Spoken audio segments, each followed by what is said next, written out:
All right then, on to the third, uh, uh,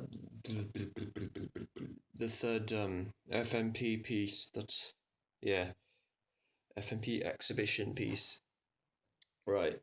So it's called Conquest. It's of this portrait of my self. Self started that. But it's I'll just talk through the characters or the pictures I used. So pictures I used, I have this is like I think it was the cliffs of it's like the cliffs in the south of England. It's like on a ferry trip to France. I think it was on the way to Dieppe. I don't remember where from. I think maybe near Brighton, something like that. So there's a view. So there's a picture of that.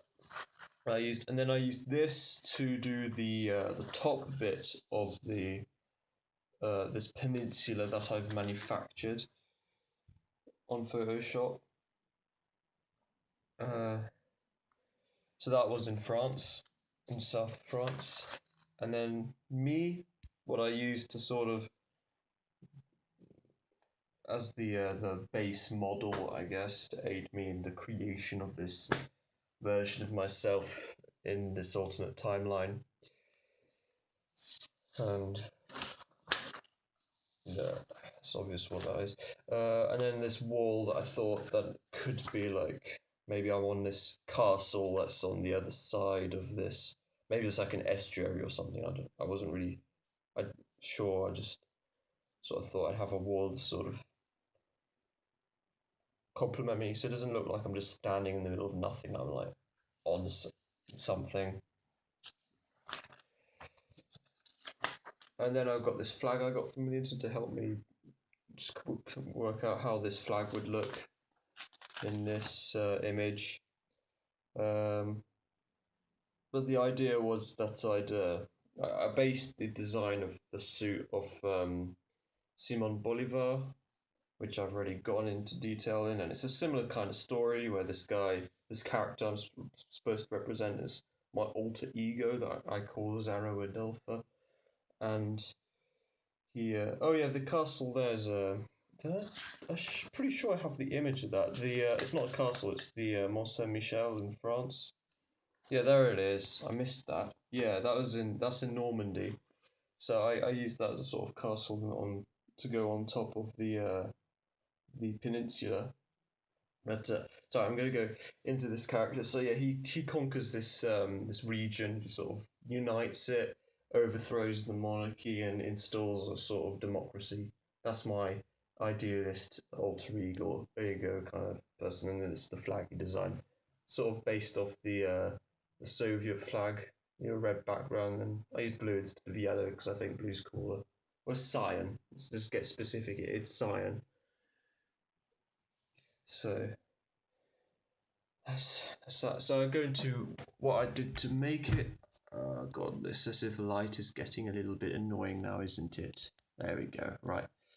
So started off with the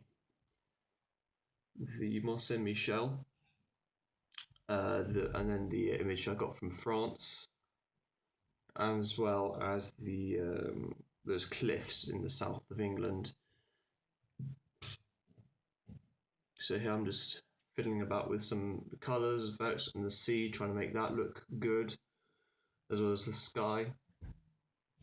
And then there at the bottom, I've got the walls and myself, which I started tracing and working out how things should look like, what I should look like, and then a few more changes to sort of make it look more dictator-like, I guess you could say. I got the shoulder pads and everything.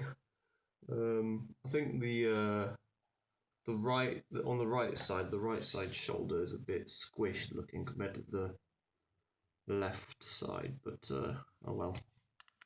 And then I did the same thing that I did on the previous one with the smudging, with the colours, make everything look good, and got the outlines at the bottom. Here I've got so these are what are they called? I guess you could call them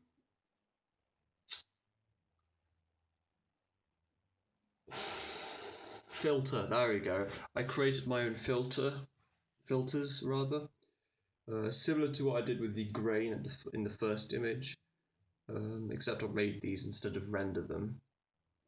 Just to make it look more like a painting, like an oil painting, and then you can see how I put them on with the overlay effect. And that's the final image. There we go. So next, I'll stop this there. I'll go on. Actually, I could go on the next one now. Should I go on the next one now? No, it's better. It's better to consume this way.